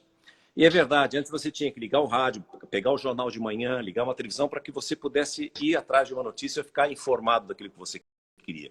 Hoje você pode estar em qualquer lugar do mundo, o teu telefone manda uma mensagem de texto para você, trazendo uma notícia, trazendo uma informação. Mesmo que você não queira ser informado, você pode estar de férias, você pode estar desligado do mundo, que a notícia corre atrás de você. É incrível isso, né? É interessante, né? Porque a notícia, sem dúvida, hoje vem atrás da gente. A gente tem a facilidade da digitalização, da internet e tal, mas a gente também está assistindo aqui. Antes de eu falar das fake news, eu quero cumprimentar o João Armentano, está aqui, o Coronel está lá de Miami, nosso querido Marco Gand, toda a família Gandelman. O João Armentano está aqui também. Obrigado a todos que estão nos vendo aqui. Obrigado, Cris Chiarello também. Enfim, muita gente, muitos amigos, muitas pessoas. E Miami, Portugal, Peru, Espanha, Grécia, enfim, nós estamos aí, meu craque, você é bastante. Marinho 40 está aqui da Fox Sports. Nós estamos, claro, com César Filho. Afinal de contas, essa resenha, e eu tenho me caracterizado por isso, eu tenho deixado as pessoas bem à vontade, eu tenho trazido muitos amigos para falar. E as pessoas acabam contando histórias porque somos amigos. Enfim, o Neymar acabou falando que o Neymar Júnior quase foi para o Corinthians, numa passagem que a gente estava na casa do amigo nosso comendo pizza, você sabe disso. E aí surgiu essa ideia, surgiu esse movimento, estava lá os presidentes de clube e tal. Diga. Neymar e Ganso. Neymar e Ganso, exatamente, Neymar e Ganso. Ele queria pegar os dois de uma vez, depois o Neymar foi para o Barcelona e o Andrés queria. Enfim, a gente conta essas histórias porque realmente são interessantes. E aí, César, é bem legal isso, porque essas referências, e eu queria chegar nisso, ou seja, quando você se emociona, e eu também me inspiro em muitas pessoas das quais você falou. Osmar foi meu chefe, eu tive o privilégio de trabalhar com o Osmar, tive o privilégio de trabalhar com quem me levou para o rádio foi o Pedro Luiz Pauliello, um dos maiores narradores da história do rádio esportivo, enfim, Roberto Avalone. Então eu tive a felicidade também de ter algumas pessoas até hoje, não é? O Fausto, o Musa, enfim, amigos nossos do nosso dia a dia, Muricy Ramalho, que nos ajudam a compor as nossas ideias. Mas essas referências,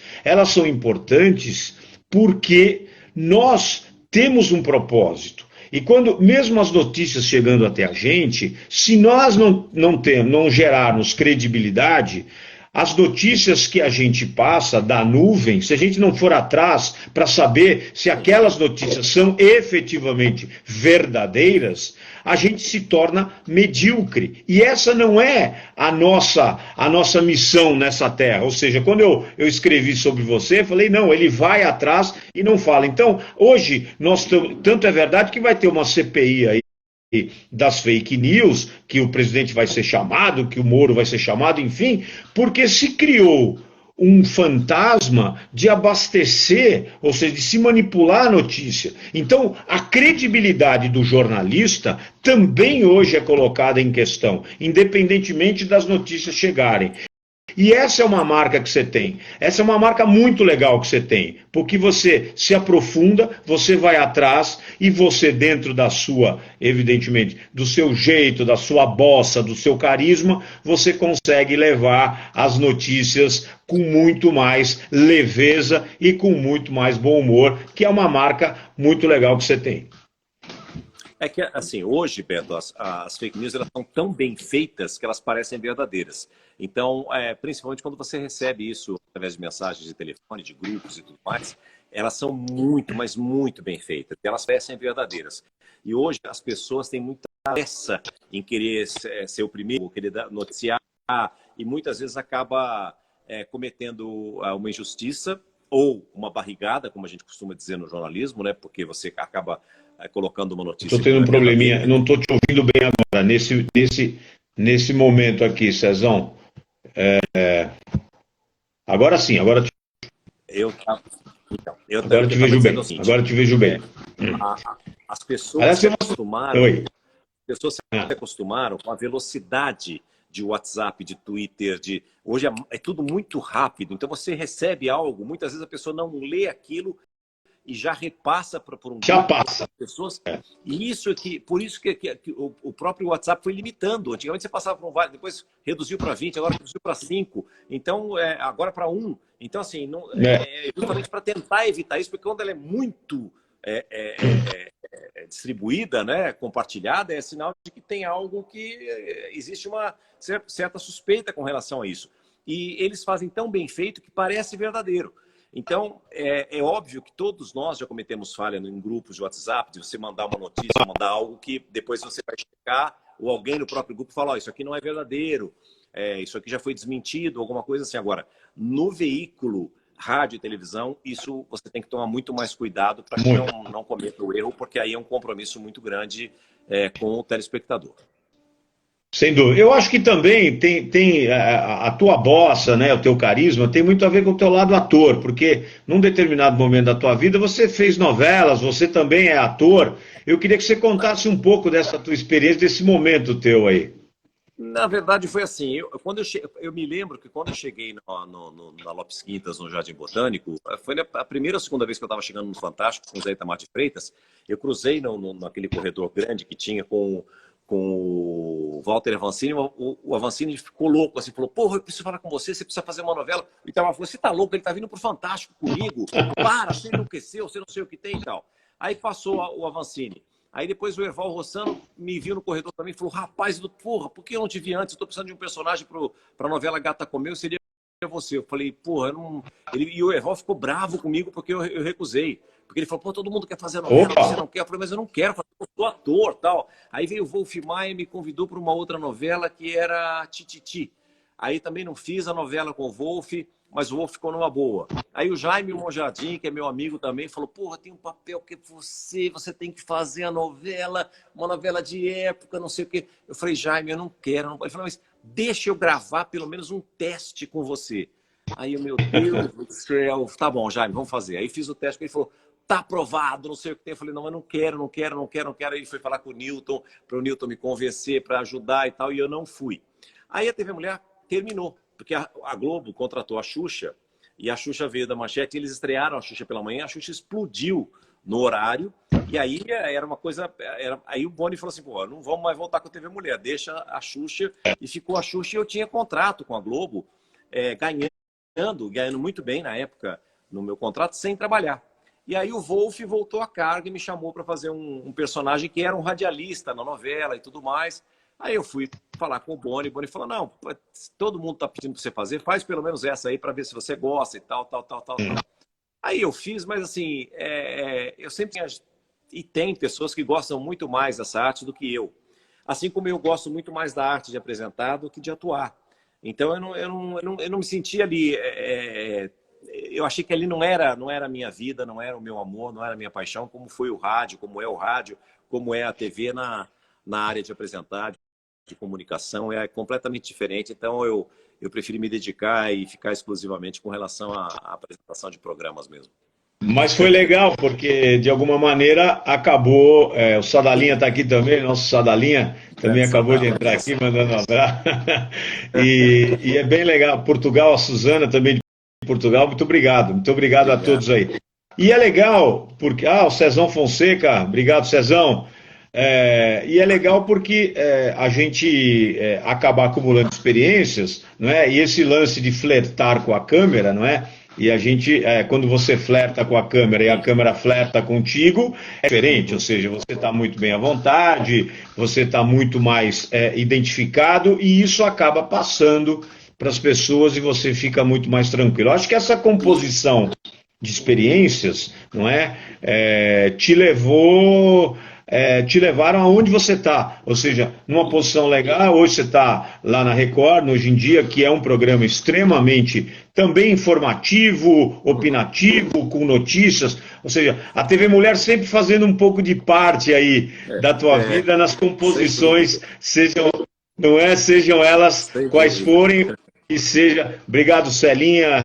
Reinaldo Garcia, sejam elas as emissoras que forem, mas enfim. E aí o Cezão foi, ele invadiu e tal, e aí foi, diga, César. E também porque, Beto, e também pelo seguinte, a gente é de uma geração em que a gente fazia de tudo. Então, no rádio, na televisão, eu fui redator, eu fui produtor, eu fui diretor, eu fui editor de imagem, eu fui tudo que tinha para fazer, a gente fazia. Então não tinha aquela coisa, eu sou só isso, entendeu? Então tudo que a gente tinha que fazer, a gente fazia. Então, olha, faltou alguém aqui, vamos embora. A gente queria trabalhar.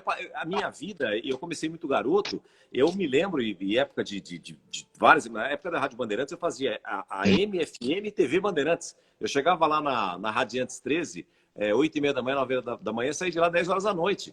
Às vezes 10h30 da noite, passava o dia inteiro lá. Então, assim, tudo que você puder imaginar que você pode fazer numa emissora de rádio e TV, eu fiz. E fiz com o maior prazer, e fiz com alegria. E você falou de eu ter passado pelas emissoras, eu falo isso com o maior prazer do mundo e com o maior orgulho do mundo de ter passado por tantas e tantas emissoras. De TV eu só não fiz Gazeta. Até Cultura eu fiz, cobrindo férias, mas fiz 3 meses da Cultura. E foi lá que o Nilton e o Boni me viram, cobrindo férias da Cultura, fazendo um jornal à meia-noite chamado Sinopse. Então, eu estou falando tudo isso porque às vezes você pensa assim, você ia para lá e fala assim, pô, estou cobrindo férias aqui, ninguém vai me contratar, fazendo um jornal à meia-noite na Cultura naquela época, você fala, ninguém está me vendo, né? Não, tava, o Nilton Travesso estava te vendo, o Boni estava te vendo, e foi ali que eu fui no TV Globo. Então, assim, é muito bacana tudo isso. E quando o seu Marcelo Silva me disse no almoço uma vez, sabe por que eu fui te buscar no SBT? Eu ia falar para ele assim, por causa da audiência que eu estava dando de manhã, estava incomodando e tal, mas fiquei quieto. Ele falou para mim assim, eu fui te buscar porque você foi muito bem e você deu certo em todas as emissoras por onde você passou. Você não é um artista, você não é um apresentador, você não é um comunicador de uma emissora só. Você não tem a cara de uma emissora. Você está hoje, você marcou sua SBT durante tantos anos, 10 anos que eu fiquei lá. Hoje o Viva passa você no Globo de Ouro e agora você está aqui na Record. Então, se você tem essa identidade com o público sem ficar caracterizado com o carimbo de uma emissora única. Eu fiquei muito feliz com o que ele falou para mim, sabe? É muito difícil. Ele falou isso para mim, é verdade. É difícil você encontrar um profissional que tenha passado por tantas emissoras e que tenha dado certo em todas elas. É verdade. Não, isso é fundamental. Assim como um jogador de futebol, às vezes tem um cara que joga bem num time, muda para outro time e não joga tão bem. Você fala, pô, o cara jogava tão bem aqui, e aí ele volta para aquele time e volta a jogar bem. É uma loucura isso, né? É verdade, é verdade. E o jogador de futebol é interessante porque alguns acabam jogando, sei lá, o Cafu jogou no São Paulo, foi campeão do mundo pelo São Paulo, enfim, aí foi para o Palmeiras, também teve uma brilhante trajetória no Palmeiras, mas é lembrado tanto com carinho pelo torcedor tricolor, como com carinho pelo torcedor palmeirense, ou seja, eu acho que é bem por aí. E é uma coisa tão interessante, né, isso que você está dizendo, porque eu, quando voltei para a Jovem Pan, na minha segunda fase de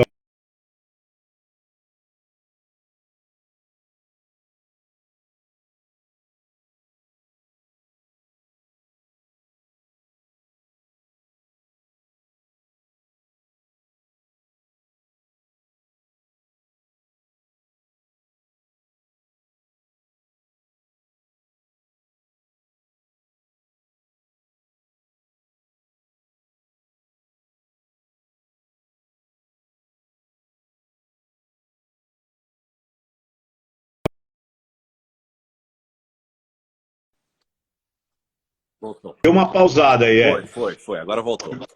E aí, eu estava te falando, eu estava com o Zé Américo me ligou um dia e falou, Beto, vamos aqui para a Imprensa FM, da meia-noite às 5 da manhã. Eu falei, Zé, meia-noite às 5? Ele falou, não, tem uma cara, Ataíde Martins, um amigo da madrugada, ele tem um programa bem lá, que ele precisa de 2 pessoas para imitar, fazer humor e tal. Eu falei, bom, vamos lá, meia-noite às 5, vamos fazer uma brincadeira. Eu falei, vamos ficar até meia-noite às 3, né? E eu trabalhava de manhã e tal.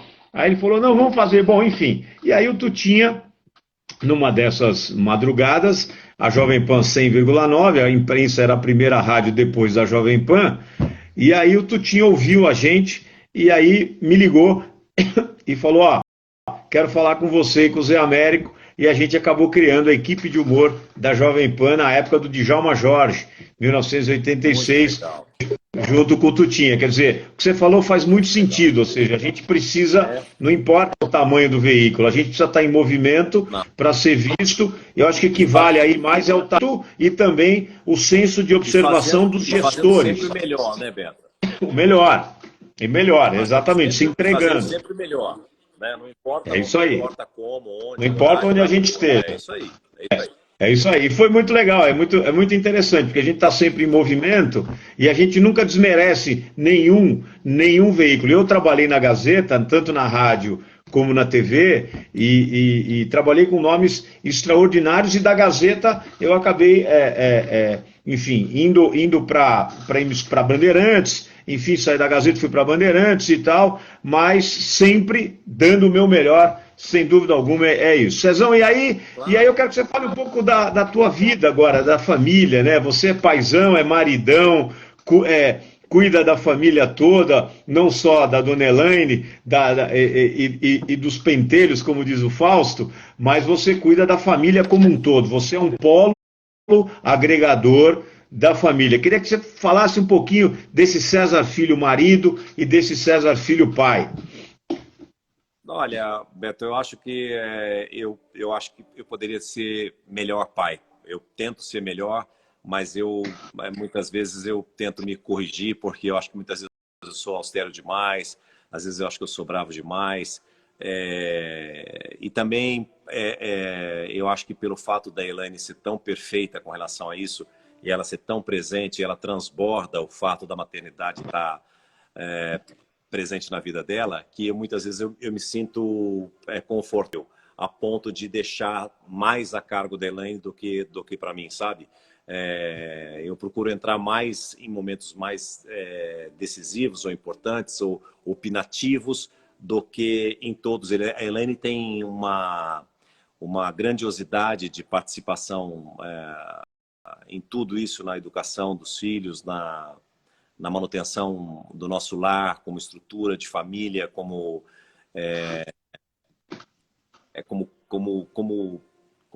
uma bênção de Deus assim mesmo, sabe? Porque ela é tão espetacular.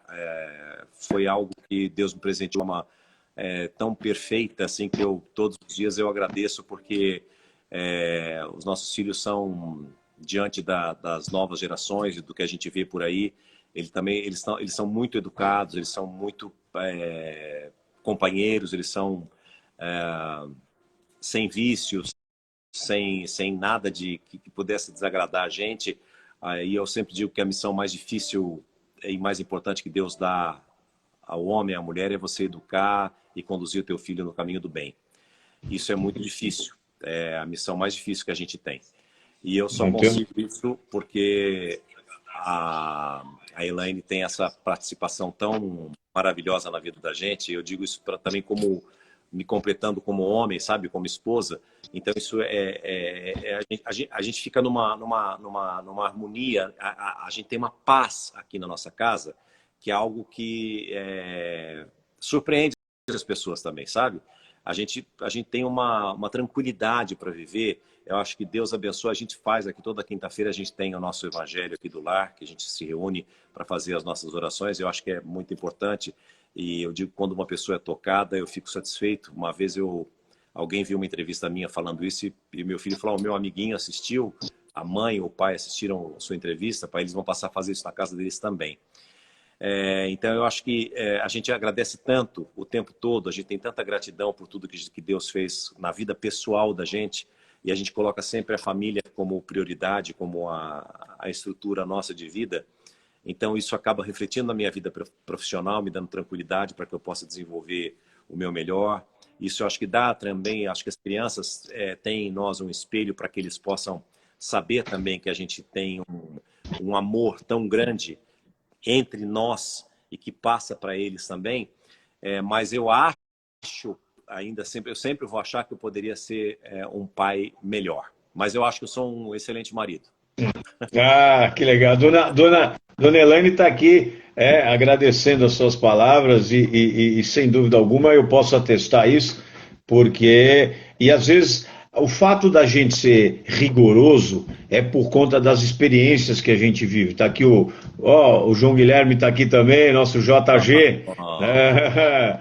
Então, aliás, eu quero cumprimentar a todos, né? Não só os amigos e as pessoas, cumprimentar todas as pessoas que nos enchem de alegria de poder acompanhar essa lei com tanta intensidade. É a nossa experiência, ou seja, da onde a gente veio para onde a gente Isso, está, a gente chutou exatamente. muita pedra, né? Então, Exato, é a isso. gente não quer ser rigoroso do ponto de vista, não, de reprimir, não. A gente quer orientar em demasia para que eles não caem, às vezes, em buraco. Dona Elaine está agradecendo sempre, e em buracos que a gente caiu e a gente fala, olha, esse Exato, caminho é um pouco exato. mais fácil. Mas, enfim, eu acho que é por aí. E, César, eu quero que você fale um pouco do momento atual, ou seja, é importante a gente te ouvir, principalmente nesse momento onde o terreno é de dúvidas, é inseguro, e a gente vive de informações que vêm principalmente mundo afora, para como a gente deve se comportar.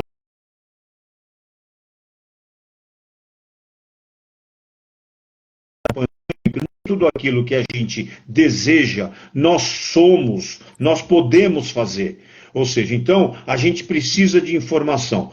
Qual é a tua visão? E dentro daquilo que você vem conversando com as pessoas e tal, você acha que a televisão ela vai mudar a comunicação como um todo, mas a televisão vai ter uma mudança substancial no comportamento da mídia nessa etapa pós-pandêmica?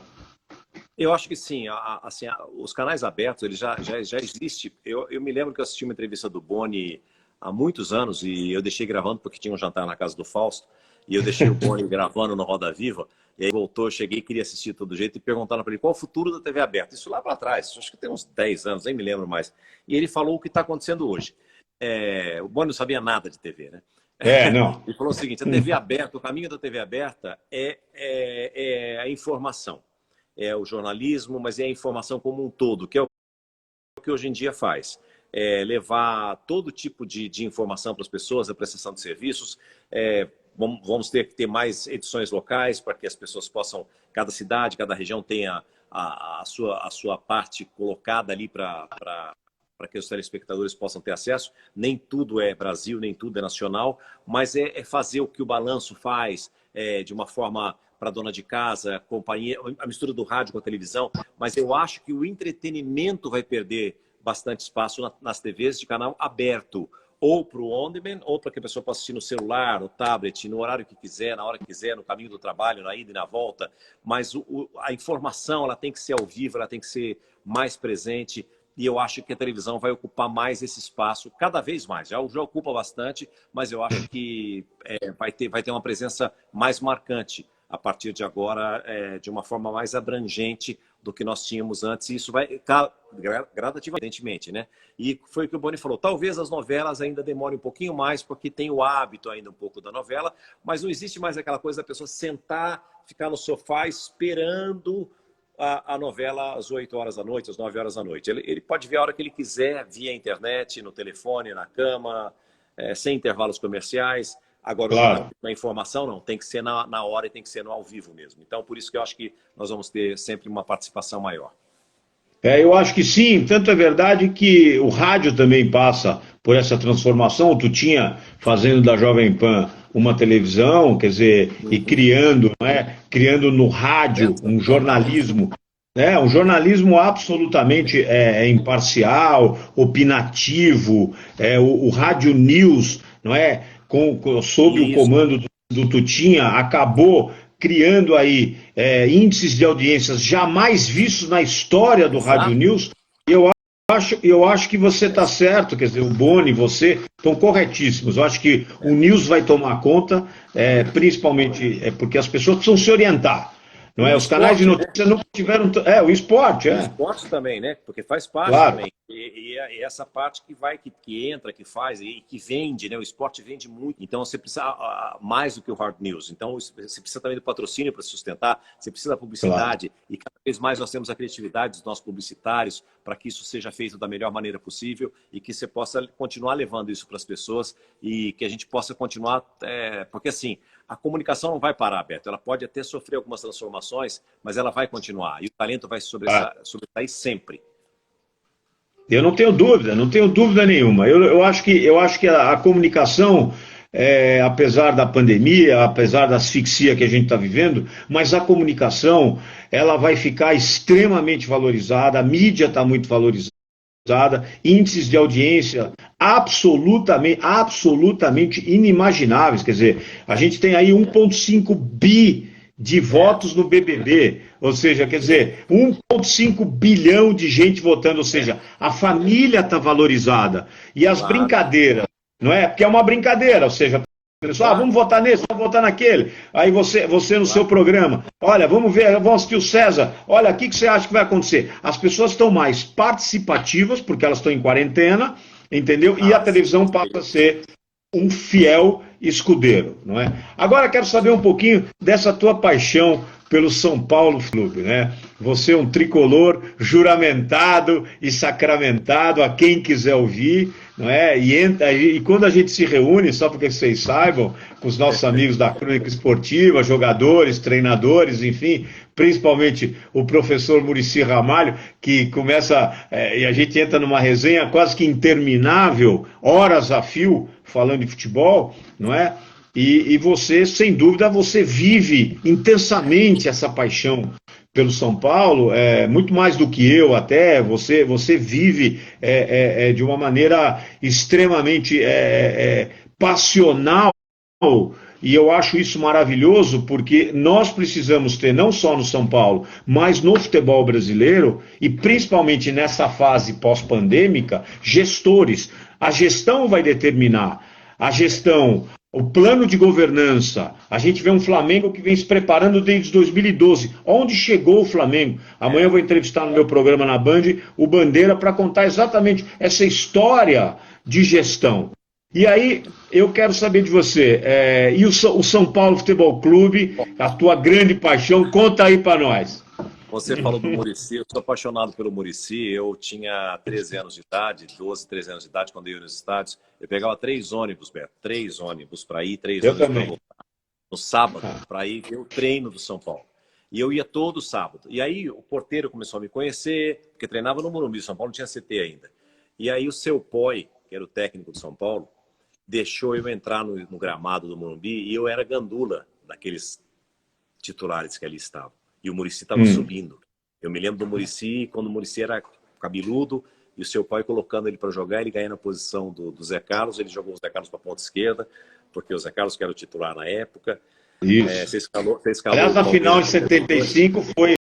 O Zé foi, na final, o Zé foi para a esquerda e o Muricy jogou de 8, exatamente. Isso. Então, você escalou o Palmeiras em 72, eu escalou o São Paulo, Valdir Pérez, Nelsinho, Paranhos, Arlindo Gilberto, Chicão e Pedro Rocha, Teto, Muricy, Serginho e Zé Carlos. O Mirandinha quebrou a perna no jogo contra o América São José do Rio Preto. Isso. O Serginho era ponta esquerda, havia jogo do São Paulo. Isso. O Serginho jogou com a 11 no Pacaembu, aí ele entrou de centroavante e se transformou no maior goleador da história do São Paulo Futebol Clube. O meu amor pelo São Paulo é amor mesmo, eu sou apaixonado pelo São Paulo. Aliás, César, me permite só uma parte. Hoje você falou do Serginho, só me permite uma parte. Hoje você falou do Serginho, que era Terto. O São Paulo chegou a jogar com Terto, Muricy, Mirandinha e Serginho, não é? Quando o Mirandinha veio para o São Paulo.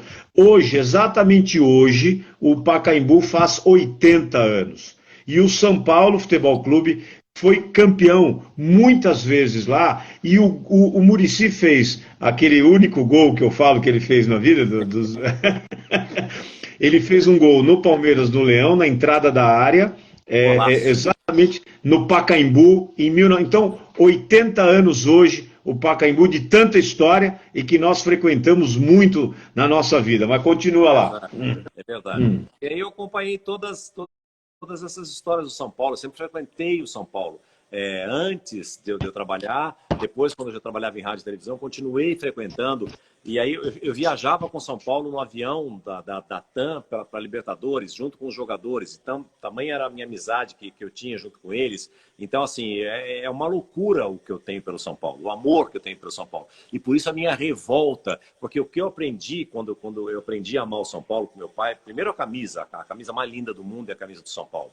Por isso eu briguei tantos e tantos anos, desde 2005, para que as faixas, as listras viessem para o peito novamente. E isso, felizmente, aconteceu somente agora, né? Com os patrocinadores. O patrocinador não pode ficar acima do escudo do clube jamais, ele tem que ficar abaixo. Né? Eu briguei, já você se lembra disso, né? De uma forma tão entusiasta, assim como eu briguei também para que as listas voltassem para as costas, e agora voltou. Porque não pode, você não pode segurar, isso está no estatuto do clube. E São Paulo, meu pai falava, São Paulo é feito de homens que estão à frente do seu tempo, de homens como o seu Laudo Natel. O São Paulo é um clube invejado, o São Paulo é um clube a ser copiado, o São Paulo sempre teve um marketing à frente, o São Paulo teve o Jaime Franco. Eu me lembro de Jaime Franco e o Fernando Casalderrame buscar o Oscar no Cosmos, pô. Quando o Oscar jogava lá, o Oscar veio para o São Paulo, o zagueiro central da seleção brasileira. Então o São Paulo sempre teve pessoas que eram diferenciadas. E com o departamento médico, com o Refis, com tudo isso, o São Paulo foi superado por todos os adversários, Então isso me revolta profundamente, porque justamente os homens, os gestores que o São Paulo sempre teve, hoje não tem mais. E você é um crítico aberto, não é? Ao Leco, ao atual presidente do São Paulo, até a diretoria do São Paulo, porque você... O pior presidente da história do São Paulo em todos os tempos. Por que você acha isso? Porque nunca ganhou nada. O que o Leco ganhou no São Paulo? Não ganhou nada. Quais as contratações que ele fez são péssimas, se você for ver. Ele só contratou quantidade. A frase da atual administração de São Paulo. São Paulo vende joia, que são as joias da base, para comprar... Da base. E compra jogadores com 28, 29, 30 anos de idade, que não vão... O São Paulo antigamente buscava jogadores que jogavam. O São Paulo sempre comercializou os jogadores, mas comprava com a visão de ganhar dinheiro com aquele jogador. São Paulo hoje só perde dinheiro. Ganhou na base, mas enterra tudo. O que São Paulo fez com o dinheiro do David Neres? Gastou em tudo. Gastou com o Trellis, com o Diego Souza, com jogadores de idade avançada, que não vão ser vendidos para ninguém. Tanto é que o Diego Souza foi emprestado de graça. São Paulo deu o Diego Souza para o Botafogo. O Trellis foi para o Internacional e São Paulo pagando metade de salário. Então tem umas coisas que acontecem no São Paulo que são inadmissíveis, né? São Paulo fazendo contratações que você não entende. O Michael Suel, você sabe quanto custou o Michael Suel para o São Paulo? O Michael Suel custou 20 milhões para o São Paulo. Até hoje o São Paulo acho que paga o Michael Suel. E o São Paulo, quantas partidas o Michael Suel fez? 3 partidas no máximo. Birubiru, que veio da China, foi inscrito aqui por um outro clube que não foi da China, foi para o Botafogo do Rio, passou pelo Nova Iguaçu, que ninguém sabe por quê, que entrou por... Então ele veio da China, mas entrou por um clube de terceira, quarta divisão aqui, para vir para o São Paulo. Do São Paulo foi para o Nova Iguaçu, para o Nova Iguaçu e para o Botafogo. Quer dizer, é muito pedágio no meio do caminho, que você não entende. Aí o jogador infartou lá no treino, né, que ele já tinha sofrido uma cirurgia de cardíaca na China e ninguém falou nada. Então, assim, umas contratações que não dá para você entender o porquê com tantos milhões jogados pela janela. Então, não tem como você falar que isso Agora vender o Antony, daqui a pouco vão vender o Igor Gomes também, que é um grande jogador. Uma pérola, sem dúvida.